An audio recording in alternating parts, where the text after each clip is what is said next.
Those are the things that you can expect if you're dating a Russian guy. Russian guy is less likely compared to Canadian would offer 50-50.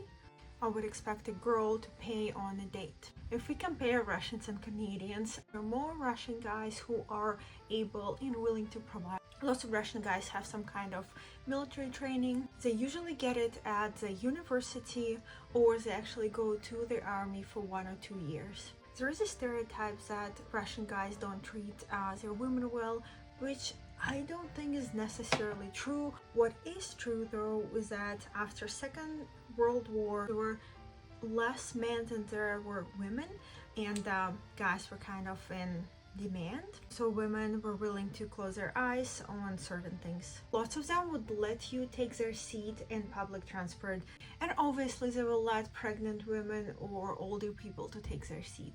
It's more a stereotype about Russian people than just about guys, but lots of guys and Russian people in general are pretty straightforward.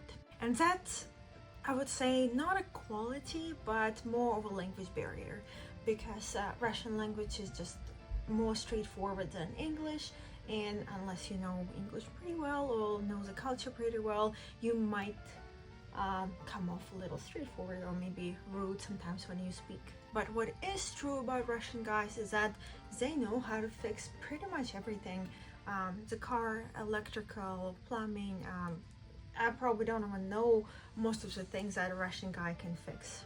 If we put 100 Canadians and 100 Russian guys in a room, I bet there would be more Russian guys who know how to fight, just because of our upbringing, military training. Russian guys are more aggressive drivers, but I think that driving in general is pretty crazy in Russia. Russian families usually get married a little bit younger, a little bit earlier, so Russian guys are more inclined to get married, let's say before their 30s, and have kids a little bit earlier. Also, Russian guys take their hat off in the building, and they care about brands a little bit more than I see Canadian guys do.